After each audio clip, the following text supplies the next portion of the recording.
Sabay-sabay po nating basahin ang Aklat ng Mga Awit, chapters 8 to 9. O Yahweh na aming Panginoon, sa buong mundo'y tunay kang dakila, iyong papuri abot sa langit. Pinupuri ka ng mga bata't bagong silang, ikaw ay nagtayo ng isang tanggulan, kaya't natahimik ang lahat ng iyong kaaway. Pinagmasdan ko ang langit na gawa ng iyong kamay, pati ang buwan at mga bituin na iyong inilagay. Ano ba ang tao upang iyong pahalagahan, o ang anak ng tao upang iyong pangalagaan?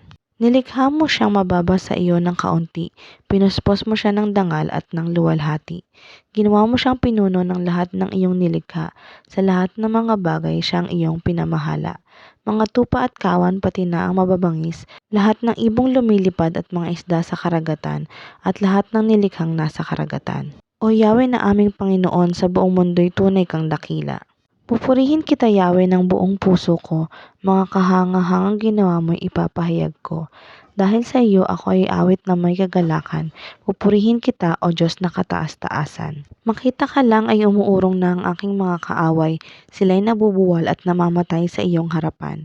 Patas at makatarungan ka sa iyong paghatol, matuwid kong panig ay iyong ipinagtanggol. Binalaan mo ang mga bansa, nilipol ang masasama, pinura mo silang lahat sa balat ng lupa. Ang mga kalaban namin naglaho ng lubusan, ang kanilang mga lungsod iyon ang winakasan, at sa aming alaalay nalimot ng tuluyan.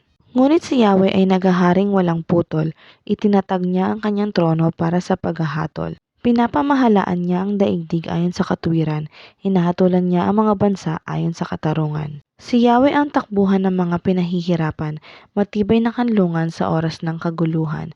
Nananalig sa iyo, Yahweh, ang kumikilala sa iyong pangalan, dahil wala pang lumapit sa iyo na iyong tinanggihan. Kay Yahweh na hari ng Zion ay umawit tayo ng papuri, sa lahat ng bansa ang ginawa niya ipagbunyi. Inaalala ng Diyos ang mga nahihirapan, mga karaingan nila'y di niya nakakalimutan. O Yahweh, ako sana iyong kahabagan, masdan ang pahirap na dinaranas ko mula sa kaaway. Ligtas mo ako sa bingit ng kamatayan, upang sa harapan ng lungsod ng Zion aking isasalaysay, dahil sa iyong pagliligtas papuri ko'y ibibigay. Nahulog ang mga bansa sa patibong na gawa nila, sa bitag para sa akin ang nahuli ay sila. Sa matuwid niyang hatol si Yahweh ay nagpakilala, at ang masasamay nahuhuli sa mga bitag na gawa nila. Sa daigdig ng patay doon sila matatapos, pati ang lahat ng bansang nagtakwil sa Diyos. Hindi habang panahon pababayaan ng dukha, hindi na rin mawawala pag-asa ng maralita.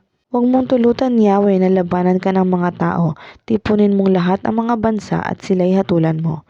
Takutin mo, O Yahweh, ang lahat ng bayan, at iyong ipabatid na sila'y tao lamang.